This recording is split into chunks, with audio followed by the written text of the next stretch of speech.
You know, we tend to think resilience is this massive thing, right? Like bracing for a meteorite impact. But what about all the little things? The everyday frustrations that just, feel like the end of the world in that moment? Well, that's what we're getting into today. We're going to talk about the art of bouncing back from those little daily apocalypses. Okay, so picture this. You know the feeling, right? You're rushing out the door, and boom, that perfect cup of coffee is now, well, it's like a Jackson Pollock painting all over your clean shirt. Or how about this one? You are just about to hit send on that super important email, and poof, the Wi-Fi just vanishes. Gone. Into the ether. And, it feels like it takes a little piece of your sanity right along with it. And then, of course, there's the classic. That one corner of the table that, I swear, it just leaps out to get you. It delivers this jolt of pure white-hot pain and frustration. And let's be real, in that split second, it's not just a stub toe. It feels like a personal attack by the universe. And in all those moments, what's the one word that just sums it all up? Really? Yep, it's that universal sound of pure exasperation. That feeling where you just want to look up and shout at the sky. Okay, but here's the thing. What if these moments, these tiny disasters, what if they weren't just annoyances?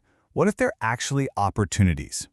Let's dig into what resilience really is, because I'm guessing it's not what you think. So, this really gets at the core of a huge misconception.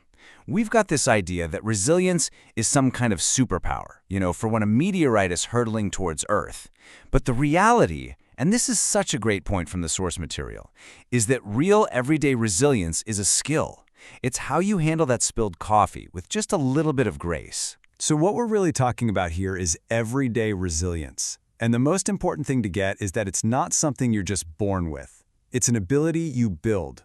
The ability to take those little hits and bounce back, maybe even with a bit of a laugh. And the best part, it's a skill, and that means anyone, and I mean anyone, can learn it. All right, so if it's a skill, how do you actually build it?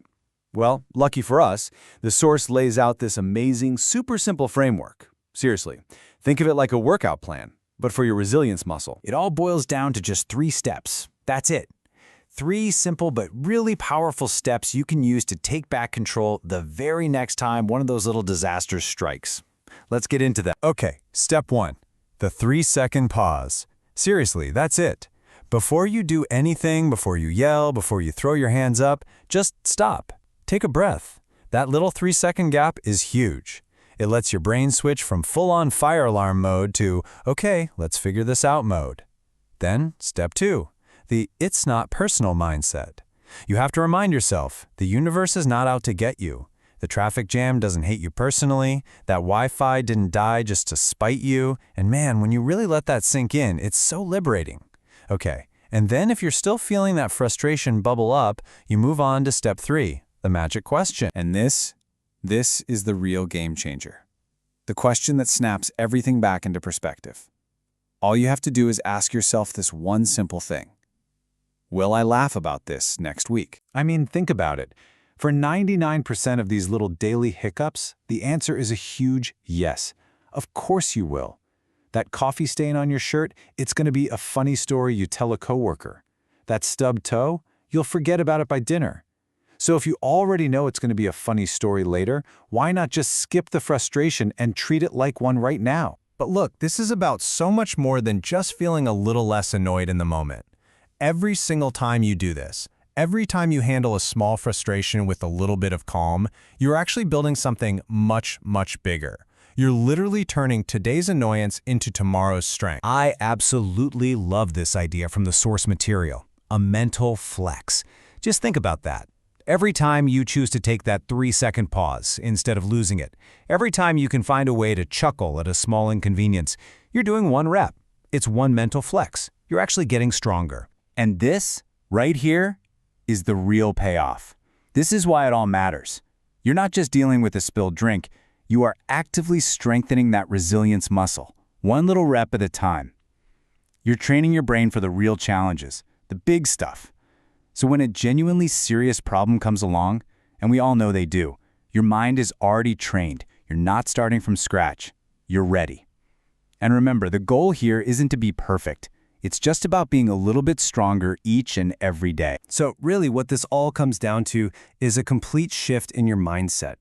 It's about starting to see these little daily apocalypses not as things to be endured, but as opportunities. They're no longer just annoyances, they're your own personal gym for building real mental strength. So, the next time something like this happens, your ice cream cone does a spectacular nosedive right onto the ground, you've got a choice. You can let it wreck your mood, or you can see it for what it really is. It's a pop quiz. It's a chance to practice, a chance to get in one more mental flex. So, I'm going to leave you with this final thought. Don't wait for some huge crisis to start working on your resilience. Start today. Start with the small stuff. So my question to you is, what small disaster are you going to choose to conquer today?